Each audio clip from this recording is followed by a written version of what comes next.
Hello everyone, कैसे हो आप सब लोग। आई होप कि आप सभी बहुत अच्छे होंगे। तो आज की वीडियो में हम लोग यहाँ पे बात करेंगे अपने human anatomy physiology and pathophysiology के बारे में, जो कि हमारे बी फार्मेसी फर्स्ट सेमेस्टर के न्यू सिलेबस का सब्जेक्ट होने वाला है। तो आज की वीडियो में हम लोग यहाँ पे देखेंगे कि ये जो सब्जेक्ट है, ठीक है, ये हमारा है किस बारे में और इसमें आप लोग को कौन कौन से टॉपिक्स पढ़ने हैं, मतलब यहाँ पे इसका सिलेबस क्या रहने वाला है, वो सारी चीजें हम लोग यहाँ पे आज की वीडियो में देखेंगे। एंड प्लीज मेरी बात मान के आप लोग यहाँ पे इस इंट्रोडक्शन वीडियो को जरूर देखिए। इससे पहले हमने यहाँ पे pharmaceutical, inorganic and analytical chemistry की इंट्रोडक्शन वीडियो ऑलरेडी अपलोड कर रखी है, तो उसको आपने नहीं देखा है तो उसको भी देख लीजिएगा। फर्स्ट सेमेस्टर की इंट्रोडक्शन वीडियो भी आप लोग यहाँ पे देख लीजिएगा, ठीक है। देखिए, ये सारी वीडियोस कई लोग स्किप कर देते हैं, बट मेरी बात मान के आप इसको जरूर देखिए, क्योंकि देखिए इस वीडियो में हम लोग क्या देखेंगे। सबसे पहले तो हम लोग देखेंगे कि सब्जेक्ट किस बारे में है। उसके बाद हम लोग यहाँ पे देखेंगे कि जो हमारा सब्जेक्ट है, ठीक है, इसमें हमारा कौन कौन से टॉपिक्स आप लोग को पढ़ने हैं, ठीक है, किस यूनिट में कौन सा टॉपिक है, ये सभी चीजें हम लोग यहाँ पे आज की इस वीडियो में डिस्कस करेंगे। बाकी देखिए, इसकी जो भी नोट्स वगैरह होगी वो आप लोग को हमारे ऐप पर देखने को मिल जाएगी। डिस्क्रिप्शन एंड कमेंट बॉक्स में लिंक अवेलेबल है, टेलीग्राम और व्हाट्सएप ग्रुप को भी आप ज्वाइन कर लीजिएगा। बाकी इन सारी बातों के साथ मेरा नाम है हर्षित पांडे, आप लोग कॉपी और पेन लेके बैठ जाइए और हम लोग अपना आज का वीडियो स्टार्ट करते हैं।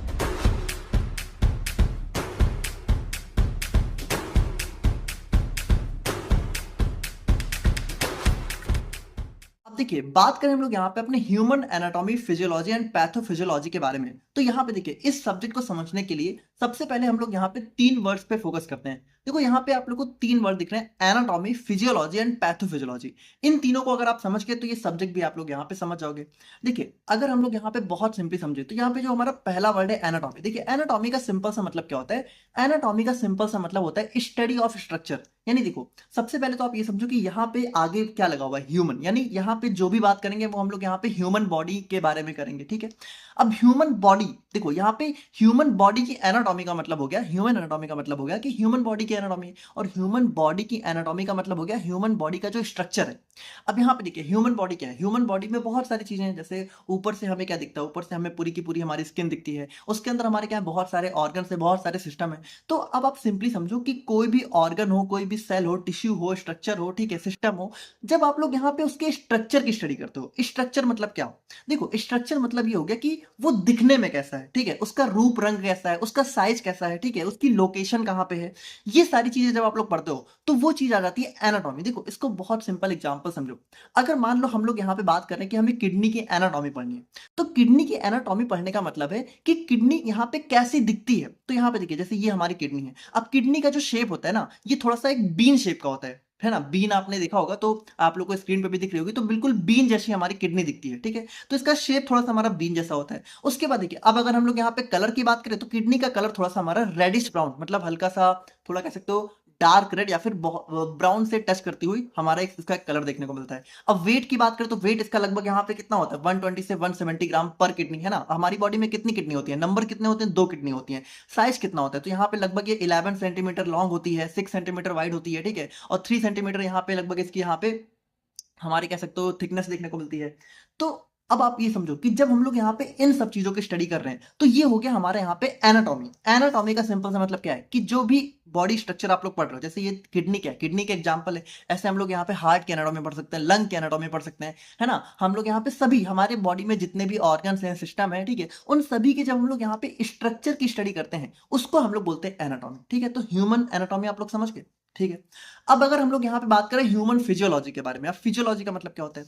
देखिए, फिजियोलॉजी का सिंपल सा मतलब होता है स्टडी ऑफ फंक्शन। देखो, एनाटॉमी का मतलब क्या होता है, स्टडी ऑफ स्ट्रक्चर, यानी किडनी दिखने में कैसी है, ये हो गया हमारा एनाटॉमी। अब ये जो किडनी है, मान लो इसी किडनी की अगर हम लोग फिजियोलॉजी की बात करें तो किडनी की फिजियोलॉजी का मतलब है कि भाई इस किडनी का फंक्शन क्या है, काम क्या है। फंक्शन मतलब क्या करती है, तो किडनी का सबसे मेन काम क्या है, किडनी का सबसे मेन काम है हमारे ब्लड को फिल्टर करना। मतलब वैसे किडनी के और भी बहुत सारे काम होते हैं, ठीक है, हम लोग यहाँ पे जब हम लोग यहाँ पे यूरिनरी सिस्टम को पढ़ेंगे तो हम लोग देखेंगे, बट यहाँ पे अब इतना आई थिंक आप सभी को पता ही होगा कि किडनी का मेन काम क्या होता है, ब्लड फिल्ट्रेशन। हमारी बॉडी में जो भी ब्लड फिल्टर होता है, हमारे ब्लड में जो भी इम्प्योरिटी होती है, ठीक है, जो भी हार्मफुल सब्सटेंस होते हैं उनको हमारी बॉडी से फिल्टर करके यूरिन के थ्रू बाहर निकालने का काम कौन करता है, किडनी करती है। हम लोग जो यूरिनेट करते हैं, ठीक है, जो यूरिन डिस्चार्ज करते हैं, तो वहां पे, ठीक है, वो यूरिन कैसे बनता है, वो यूरिन हमारा इसी किडनी की वजह से बनता है। और वो यूरिन कहाँ से बनता है, हमारे ब्लड से बनता है, ठीक है। ब्लड से जो भी वेस्ट मटेरियल होता है वो यहाँ पे फिल्टर होकर यूरिन के फॉर्म में कन्वर्ट हो जाता है। कन्वर्ट कौन करता है, किडनी करती है। तो किडनी का काम क्या हो गया, ब्लड को फिल्टर करना। ये क्या हो गया, ये हो गया किडनी की फिजियोलॉजी। किडनी की एनाटॉमी क्या हो गई कि किडनी दिखने में कैसी है, ठीक है, और किडनी की फिजियोलॉजी क्या हो गई कि किडनी का फंक्शन क्या है। अब यहां पे देखिए, एनाटॉमी फिजियोलॉजी आई होप कि आप लोग समझ गए होंगे। देखो यहाँ पे नेफ्रॉन क्या होता है, आई थिंक आप लोग को अभी नहीं पता होगा। नेफ्रॉन हमारी किडनी की एक यूनिट होती है, ठीक है। तो अभी हम लोग जब किडनी वगैरह पढ़ेंगे तो आप लोग बहुत अच्छे समझोगे। बस आप सिंपली समझो, फिजियोलॉजी का मतलब होता है किसी भी, जिस भी बॉडी पार्ट की आप बात कर रहे हो, ठीक है। जैसे मान लो किडनी की बात कर रहे हो, जैसे ब्लड, मान लो हार्ट की बात करें, हार्ट का फंक्शन क्या होता है, हार्ट की फिजियोलॉजी क्या होती है, ब्लड को पंप करना। हमारी पूरी बॉडी में ब्लड को पंप कौन कर रहा है, हार्ट कर रहा है। वो क्या हो गया, हार्ट की फिजियोलॉजी हो गई। उसी तरीके से किडनी की फिजियोलॉजी क्या हो गई कि हमारा ब्लड को फिल्टर करना, ठीक है। और यहाँ पे लंग्स की हमारा फंक्शन क्या हो गया, बताओ, लंग्स की फिजियोलॉजी क्या होगी, हमारा कह सकते हो हम लोग जो रेस्पिरेशन, जो हम लोग सांस लेते हैं, ठीक है, हमारी बॉडी में O2 CO2 का ट्रांसपोर्ट वो कौन करता है, लंग्स करता है। तो फिजियोलॉजी का सिंपल सा मतलब होता है हमारी बॉडी के सभी पार्ट्स का जो फंक्शन होता है, ऑर्गन्स का फंक्शन होता है, वो हमारी हो जाती है फिजियोलॉजी। समझ गए। एनाटॉमी फिजियोलॉजी आई होप आप लोग को क्लियर हो गई होगी। अब हम लोग यहाँ पे बात करते हैं पैथोफिजियोलॉजी के बारे में। अब देखो पैथोफिजियोलॉजी क्या होती है। देखो बहुत सिंपली आप लोग समझो, पैथोफिजियोलॉजी में दो चीजें आ जाती हैं। देखो फिजियोलॉजी का मतलब क्या होता है, फिजियोलॉजी का मतलब होता है कि हमारा जो भी हमारे बॉडी पार्ट्स हैं उनका फंक्शन क्या है। अब पैथोफिजियोलॉजी का मतलब ये होता है, देखो पैथो, पैथो का मतलब यहाँ पे थोड़ा सा डिजीज से होता है। आपने पैथोलॉजी सेंटर का नाम सुना है, पैथोलॉजी सेंटर्स में क्या होते हैं, हमारी जांच वगैरह होती है, डायग्नोसिस होती है किस चीज की, बीमारियों की ना। तो यहाँ पे पैथो वर्ड हमारा बीमारियों से आया हुआ है, डिजीज से। और फिजियोलॉजी का मतलब क्या होता है, हमारी बॉडी का फंक्शन। तो यहाँ पे देखो पैथोफिजियोलॉजी का मतलब क्या होता है कि जब भी हमें कोई डिजीज होती है तो सबसे पहली बात कि वो होती कैसे है, मतलब उसका मोड ऑफ अकरेंस क्या है, मतलब डिजीज हमारी बॉडी में हो कैसे रही है। पहली बात तो उसकी स्टडी, और दूसरा कि उस डिजीज की वजह से, ठीक है, हमारी बॉडी के नॉर्मल फंक्शन में क्या चेंज आ रहा है। तो इन सभी की जो स्टडी होती है वो हम लोग करते हैं पैथोफिजियोलॉजी में। देखो बहुत ध्यान समझना, पैथो का मतलब होता है डिजीज से, और फिजियोलॉजी का मतलब होता है फंक्शन। देखो डिजीज की वजह से हमारी बॉडी के फंक्शन में क्या चेंजेस आते हैं उसकी स्टडी हम लोग करते हैं पैथोफिजियोलॉजी में। और वो डिजीज हो कैसे रही है उसकी भी हम लोग यहाँ पे स्टडी अपने इसी पैथोफिजियोलॉजी में करते हैं। तो आई होप कि आप लोग को इतनी चीजें क्लियर हो गई होंगी। अब इसको अगर हम लोग यहाँ पे एग्जांपल समझे तो यहाँ पे देखिए, किडनी का स्ट्रक्चर क्या हो गया, किडनी का स्ट्रक्चर हो गया एनाटॉमी, किडनी का फंक्शन हो गया फिजियोलॉजी। अब अगर मान लो इस किडनी में कोई बीमारी आ गई, ठीक है, तो उस बीमारी की वजह से किडनी के नॉर्मल फंक्शन में क्या क्या चेंजेस हो रहे हैं उसको हम लोग बोलते हैं किडनी की पैथोफिजियोलॉजी। जैसे एग्जांपल के लिए आपने किडनी फेलियर का नाम सुना होगा, है ना। जैसे कुछ लोग की किडनी फेल हो जाती है, वैसे उसको हम लोग यहाँ पे साइंटिफिक टर्म में रीनल फेलियर बोलते हैं।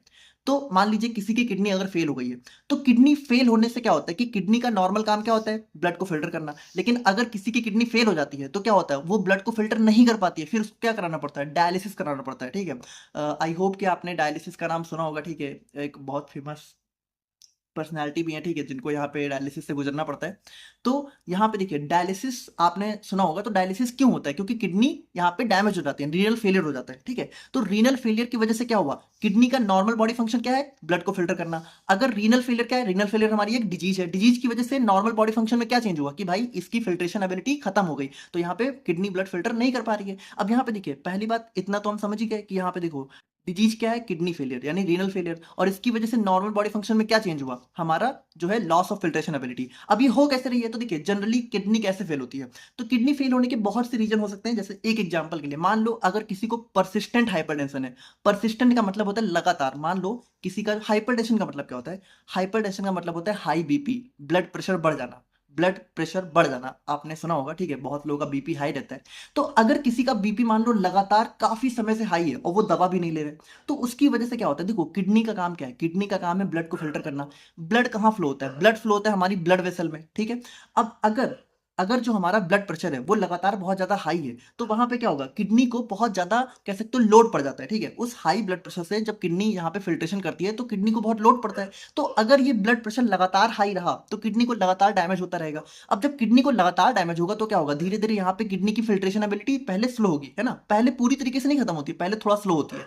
और जैसे जैसे स्लो होती जाती है तो क्या होता है भाई, किडनी जब ब्लड फिल्टर करती है तो ब्लड फिल्टर में क्या होता है कि जो भी वेस्ट है वो रिमूव हो जाते हैं। लेकिन अगर किडनी यहाँ पे फिल्ट्रेशन अच्छे से नहीं करेगी तो वेस्ट क्या होगा, वेस्ट हमारी बॉडी में एक्यूमुलेट का मतलब होता है इकट्ठा होना, यानी वेस्ट हमारी बॉडी से फिल्टर होने की बजाय इकट्ठा होने लगेगा। और जैसे जैसे वेस्ट इकट्ठा होने लगेगा, देखो वेस्ट जैसे इकट्ठा होगा तो वो क्या होगा, यही वेस्ट, देखो ये वेस्ट क्या होता है, ये वेस्ट हमारी बॉडी के लिए नहीं अच्छा होता है, इसीलिए तो हम इसको फिल्टर करते हैं, है ना, इसको हम लोग यहाँ पे यूरिन के थ्रू बाहर निकाल देते हैं। लेकिन अगर ये हमारी बॉडी में इकट्ठा होता रहा तो ये किडनी को डैमेज करता रहेगा, और जिसकी वजह से क्या होगा, एट लास्ट में हमारा किडनी पूरी तरीके से फेल हो जाएगी, और यहाँ पे जो किडनी की फिल्ट्रेशन एबिलिटी है वो पूरी तरीके से खत्म हो जाएगी, और ये हमारे स्टेज आ जाता है किडनी फेलियर, रीनल फेलियर का। तो पैथोफिजियोलॉजी में देखिए हम लोग क्या पढ़ते हैं, सबसे पहले तो हम लोग पढ़ते हैं कि रीनल फेलियर हुआ कैसे। तो देखो हुआ कैसे, क्योंकि यहाँ पे मान लो जैसे ये एक तरीका है, वैसे किडनी फेलियर के बहुत सारे, जैसे डायबिटीज की वजह से भी कुछ लोगों की किडनी फेल हो जाती है ना। तो कुल मिला के यहाँ पे रीजन कुछ भी हो सकता है, तो उसकी वजह से क्या होता है, धीरे धीरे यहाँ पे किडनी फेल होती है, किडनी फेल होने की वजह से क्या होता है, ब्लड फिल्ट्रेशन की एबिलिटी लॉस हो जाती है, और इन सभी चीजों की स्टडी हम लोग कहाँ करते हैं, पैथोफिजियोलॉजी में। तो आई होप कि आप लोग यहाँ पे अब समझ गए होंगे। अब देखिए, अब अगर हम लोग यहाँ पे सम अप करें कि human anatomy physiology and pathophysiology में हम लोग क्या पढ़ते हैं कि जो भी ह्यूमन बॉडी है, तो ह्यूमन बॉडी के ऑर्गन्स का स्ट्रक्चर क्या है, उनका फंक्शन क्या है, और अगर यहाँ पे मान लो उनमें कुछ भी बीमारी हो जाती है, तो उस बीमारी की वजह से उनके फंक्शन में क्या क्या चेंजेस आते हैं, वो बीमारी होती कैसे है, वो सभी चीजें हम लोग यहाँ पे इस पूरे सब्जेक्ट में पढ़ते हैं। मतलब इसमें आप लोग एक सिंपली समझो तो पूरी बॉडी के बारे में आप लोग पढ़ने वाले हो, ठीक है। हमारी पूरी बॉडी में कितने ऑर्गन्स हैं, कितने सिस्टम है, उन सभी के बारे में आप लोग पढ़ोगे। उसके बाद आप लोग देखोगे कि हमारी बॉडी में कौन कौन सी बीमारियां होती हैं, मतलब सारी लगभग लगभग सारी बीमारियों के बारे में आप लोग पढ़ने वाले हो, और वो बीमारियां होती कैसे हैं, उसकी वजह से हमारी बॉडी में क्या क्या डैमेज होते हैं, ये सभी चीजें आप लोग पढ़ोगे। अब आप लोग समझ सकते हो कि ये सब्जेक्ट हमारा कितना इंपॉर्टेंट हो जाता है हमारी फार्मेसी में। क्यों भाई, देखिए हम लोग फार्मेसी में क्या पढ़ रहे हैं, दवाओं के बारे में। दवाएं किस लिए पढ़ रहे हैं, ताकि हम लोग बीमारियों को ठीक कर सके, और बीमारियों के बारे में, अच्छा बीमारियों को ठीक करने से पहले पहले हमें बीमारी को समझना होगा ना, और बीमारी हम लोग समझेंगे कहाँ, इसी सब्जेक्ट में। इसी सब्जेक्ट में हम लोग पढ़ेंगे कि बीमारी हमारी हो कैसे रही है। जब हमें ये पता चलेगा कि बीमारी हो कैसे रही है, तब हम लोग यहाँ पर उसको ठीक कर पाएंगे। भाई जब हमें कॉज ऑफ प्रॉब्लम पता होगा, जैसे कोई भी प्रॉब्लम है, आप उसको सॉल्व कब करोगे, जब आप लोग को ये पता होगा ना कि प्रॉब्लम हो कैसे रही है। तो हो कैसे रही है, वो सारी चीजें आप लोग यहाँ पे इस सब्जेक्ट में पढ़ने वाले हो। तो बहुत इंटरेस्टिंग हमारा एक सब्जेक्ट होने वाला है। आई होप कि आप लोग को सारी चीजें यहाँ पे समझ में आ गई होगी। बाकी देखिए, अब अगर हम लोग यहाँ पे बात करें तो हमारी ह्यूमन बॉडी के अंदर लगभग टोटल यहाँ पे 11 सिस्टम देखने को मिलते हैं, ठीक है। मतलब जैसे integumentary, skeletal system, muscular system, lymphatic, cardiovascular, I think आपने नाम जरूर सुन रखा होगा थोड़ा बहुत। अब आप एक चीज समझो कि जैसे ये जो 11 सिस्टम आप लोग की हमारी बॉडी में होते हैं, इन 11 में से जो स्टार्टिंग के 5 हैं, ठीक है, इंटीग्यूमेंट्री, स्केलेटल, मस्कुलर, लिम्फेटिक और कार्डियोवास्कुलर, इन पांचों को आप लोग पढ़ोगे अपने बी फार्मेसी फर्स्ट सेमेस्टर में। मतलब देखो, यहाँ पे जो human anatomy physiology and pathophysiology है, इसके 2 पार्ट होने वाले हैं। पहला पार्ट आप लोग को पढ़ोगे फर्स्ट सेम में, दूसरा पार्ट आप लोग को पढ़ना है सेकंड सेम में। तो पहले पार्ट में आप लोग क्या पढ़ोगे, पहले पार्ट में आप लोग इन 5 सिस्टम के बारे में पढ़ोगे, और जो इसका सेकंड पार्ट आएगा उसमें आप लोग बाकी बचे हमारे सिस्टम्स के बारे में उसके अंदर पढ़ोगे। तो आई होप कि आप लोगों को अब यहाँ पे एक बेसिक आइडिया लग गया होगा। बाकी अब देखिए, अब अगर हम लोग यहाँ पे अपने सिलेबस की बात करें, ठीक है, तो यहाँ पे देखिए सिलेबस अगर हम लोग देखें अपने human anatomy physiology and pathophysiology का। बाकी देखिए, इसकी जो पीडीएफ वगैरह होगी तो वो आप लोग को हमारे टेलीग्राम चैनल पर देखने को मिल जाएगी, तो उसको आप जरूर से ज्वाइन कर लीजिएगा। एंड इसकी कंप्लीट नोट्स आप लोग को बहुत जल्दी धीरे धीरे जैसे जैसे हमारे लेक्चर्स आते जाएंगे, वैसे वैसे आप लोग को हमारे ऐप पर देखने को मिल जाएगी। बाकी एक कॉम्प्लीमेंट्री नोट्स आप लोग को जो है अभी भी अवेलेबल देखने को मिल जाएगी, तो वहां जाके आप चेकआउट कर सकते हैं, ठीक है। कोर्स रेडी है, तो आप वहां पे देख लीजिएगा। एंड बाकी इसकी जो वीडियोज वगैरह होंगी वो आप लोग को हमारे इसी यूट्यूब चैनल पर मिलती रहेंगी, तो प्लीज़ अगर आप यहाँ तक देख लें तो इसको सब्सक्राइब जरूर करिएगा, ठीक है, आप ही लोग के लिए। एंड अगर आप लोग को थोड़ा सा अच्छा लग रहा हो, वीडियो अच्छी लग रही हो, तो एक लाइक भी कर दीजिएगा।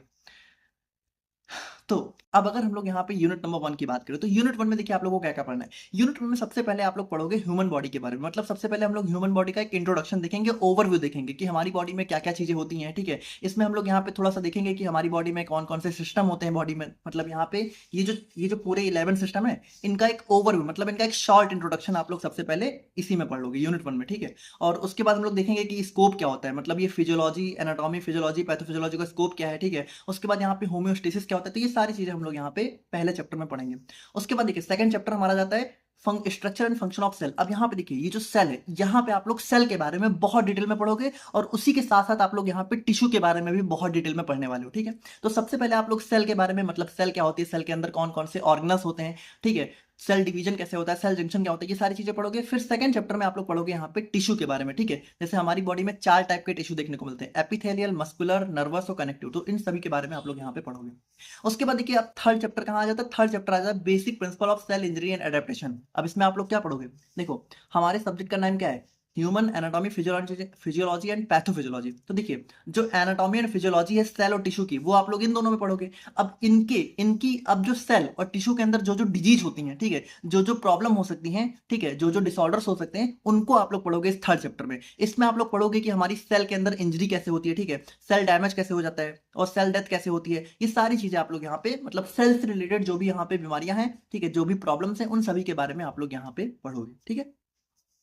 उसके बाद देखिए अब अगर हम लोग यहाँ पे यूनिट नंबर 2 की बात करें तो यूनिट 2 में आप लोग का चैप्टर आ जाता है इंटीग्यूमेंट्री सिस्टम। ठीक है, तो इंटीग्यूमेंट्री सिस्टम में आप लोग पढ़ोगे स्किन के बारे में। इंटीग्यूमेंट्री सिस्टम अगर आप लोग देखें तो ये हमारा स्किन के बारे में होता है। ठीक है, इसमें हम लोग स्किन के बारे में बहुत अच्छे से पढ़ेंगे और स्किन में हमारे कौन कौन से डिसऑर्डर्स देखने को मिलते हैं। ठीक है, जैसे हमारा स्किन में कौन कौन सी प्रॉब्लम हो जाती है, जैसे स्किन में इन्फ्लामेशन वगैरह हो गया, ठीक है, लेप्रोसी हो गया, और वुंड हीलिंग, जैसे हमें कोई घाव हो जाता है। ठीक है, जैसे मान लीजिए आप लोग को कोई घाव वगैरह हो गए तो उसका वुंड बोलते हैं। ठीक है, तो कैसे उसकी हीलिंग कैसे होती है, कैसे वो सही होता है, उन सभी चीजों के बारे में आप लोग यहाँ पे पढ़ोगे।